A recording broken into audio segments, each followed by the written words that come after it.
And he entered into a ship and passed over, and came into his own city. And behold, they brought to him a man sick of the palsy, lying on a bed. And Jesus, seeing their faith, said unto the sick of the palsy, Son, be of good cheer, thy sins be forgiven thee.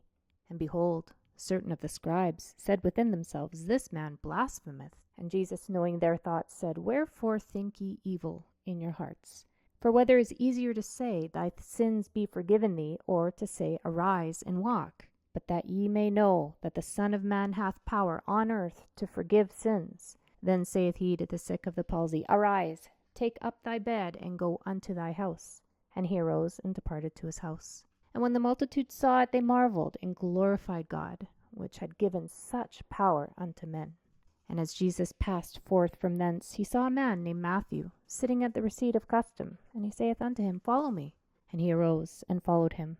And it came to pass, as Jesus sat at meat in the house, behold, many publicans and sinners came and sat down with him and his disciples. And when the Pharisees saw it, they said unto his disciples, Why eateth your master with publicans and sinners? But when Jesus heard that, he said unto them, They that be whole need not a physician, but they that are sick. But go ye and learn what that meaneth. I will have mercy and not sacrifice, for I am not come to call the righteous, but sinners to repentance. Then came to him the disciples of John, saying, Why do we and the Pharisees fast oft, but thy disciples fast not?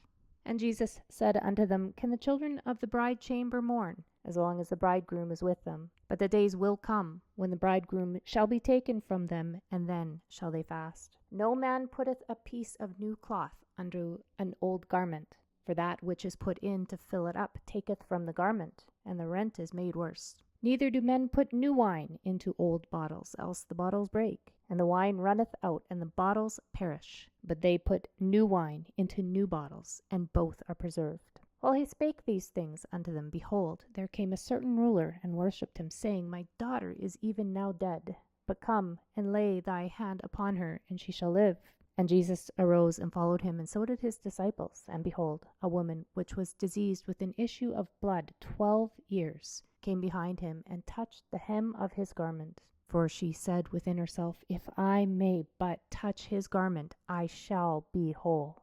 But Jesus turned him about, and when he saw her, he said, Daughter, be of good comfort, thy faith hath made thee whole. And the woman was made whole from that hour. And when Jesus came into the ruler's house, and saw the minstrels and the people making a noise, he said unto them, Give place, for the maid is not dead, but sleepeth.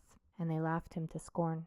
But when the people were put forth, he went in, and he took her by the hand, and the maid arose. And the fame hereof went abroad into all that land. And when Jesus departed thence, 2 blind men followed him, crying and saying, Thou Son of David, have mercy on us.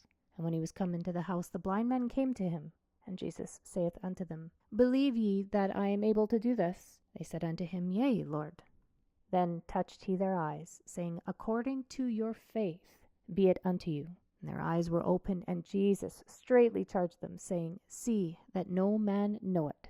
But they, when they were departed, spread abroad his fame in all that country. And they went out, behold, they brought to him a dumb man possessed with a devil. And when the devil was cast out, the dumb spake, and the multitudes marveled, saying, It was never so seen in Israel. But the Pharisees said, He casteth out devils through the prince of the devils. And Jesus went about all the cities and villages, teaching in their synagogues, and preaching the gospel of the kingdom, and healing every sickness and every disease among the people.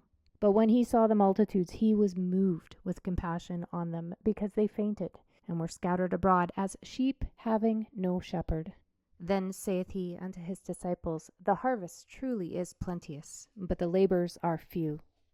Pray ye therefore the Lord of the harvest, that he will send forth laborers into his harvest.